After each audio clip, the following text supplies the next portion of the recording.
Selamat datang di channel Pemuja Malam. Jangan lupa like, share, and subscribe ya.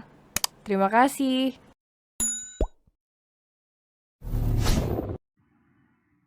Chapter 11. Ngidam. Dia buru-buru menutup mulutnya saat tiba-tiba mual mendarah. Dia berlari ke kamar mandi dan kembali muntah.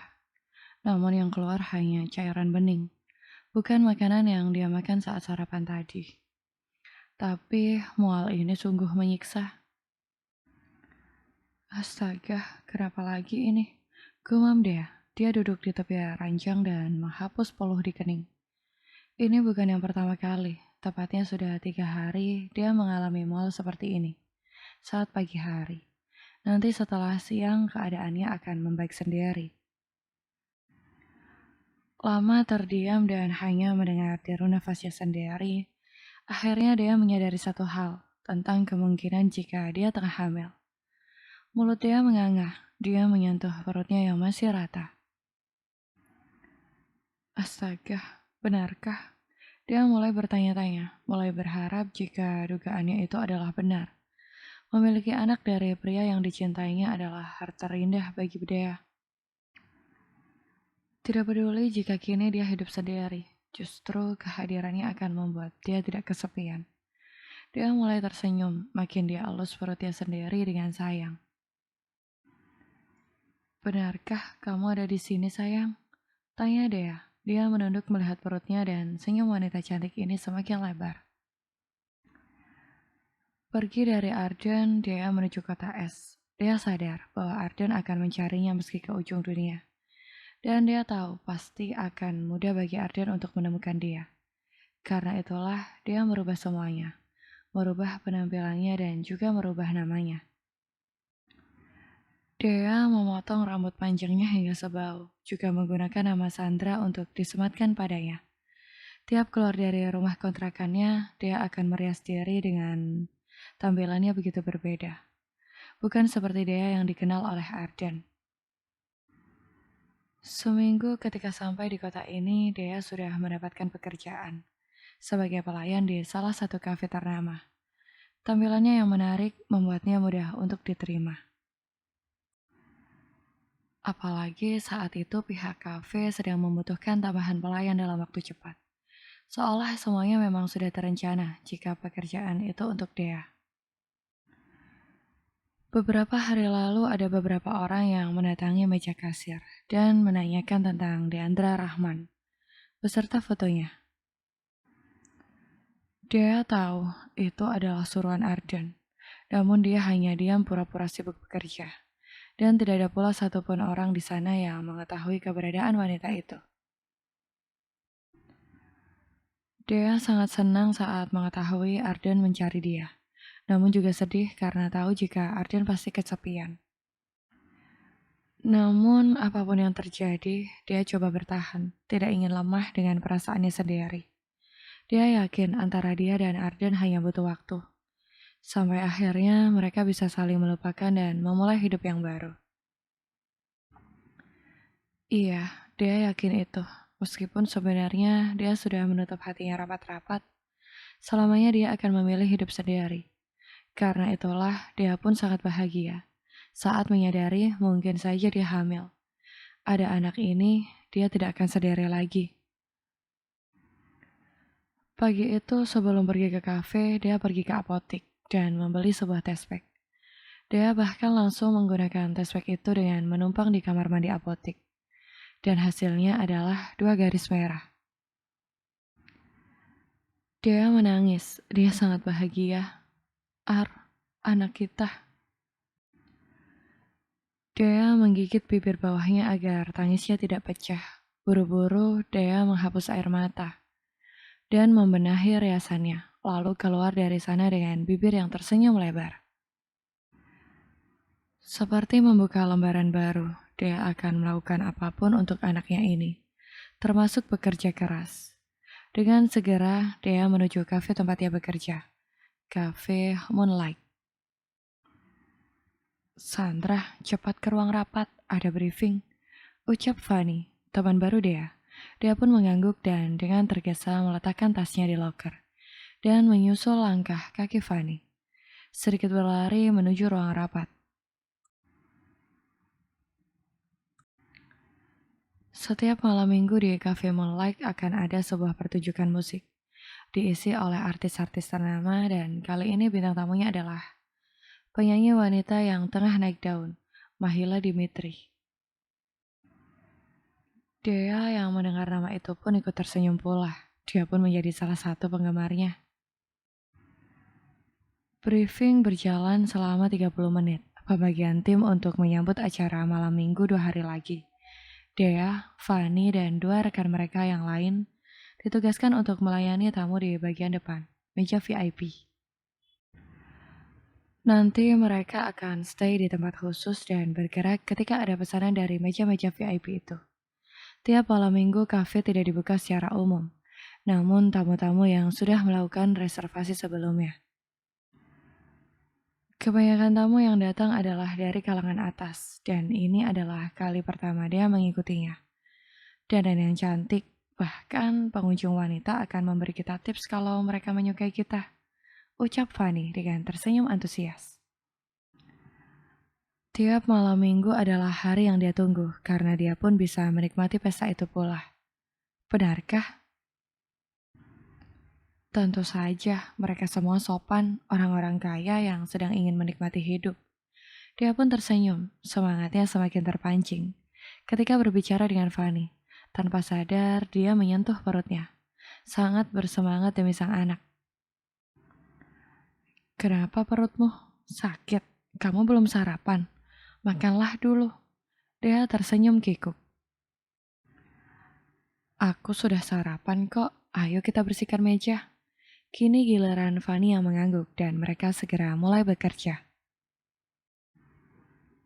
Jam 9 pagi, pintu kafe mulai dibuka. Para pengunjung mulai berdatangan satu persatu.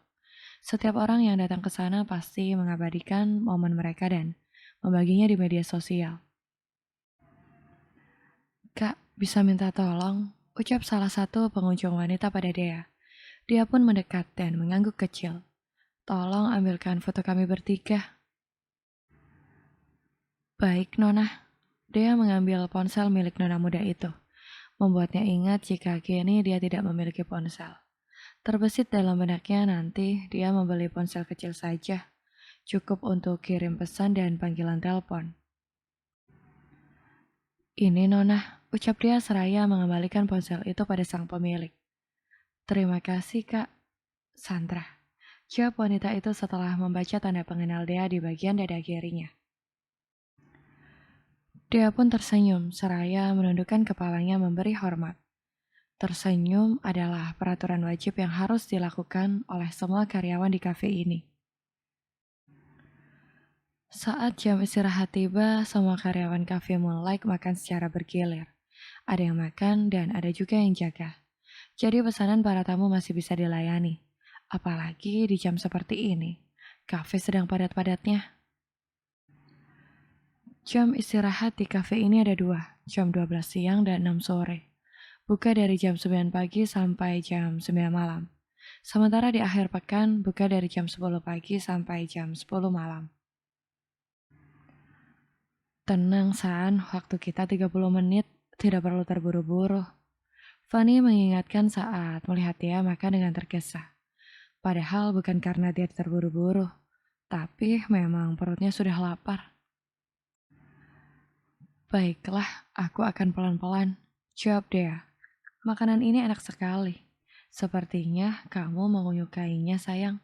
Batin dia, diam-diam dia mengelus perutnya. Di saat dia tengah menikmati makan siangnya, di ujung sana Arden merasa mual. Melihat semua makanan yang disajikan oleh Leon. Buang semua makanan ini. Tita Arden tak berperasaan. Leon mengerutkan dahi. Pasalnya tadi pagi Arden juga melewatkan sarapannya. Lalu saat makan siang, dia sengaja menyajikan makanan lebih banyak. Tapi ternyata Arden tetap menolak. Dengan segera, Leon memanggil karyawan OG untuk membereskan semua makanan. Bersih tak bersisa satupun. Selama 2 karyawan OG itu membereskan makanan, Arden terus menutup hidungnya rapat. Sebuah tindakan yang membuat Leon sungguh merasa heran. Padahal dia sangat tahu itu semua adalah makanan kesukaan sang tuan. Berbagai jenis sayuran dan daging rendah lemak. Maaf tuan, jika Anda menolak semua makanan tadi, Anda ingin makan apa untuk makan siang? Tawar Leon. Dia cemas jika Arden sampai tak berselera makan. Sementara Arden langsung berpikir, dia seolah sedang menyesap lidahnya sendiri. Membayangkan memakan sebuah kue manis rasanya enak sekali. Pesankan aku kue di Holland Bakery yang banyak. Hah? Leon terperangah. Setahu dia, kue-kue manis selama ini selalu dihindari oleh Arden.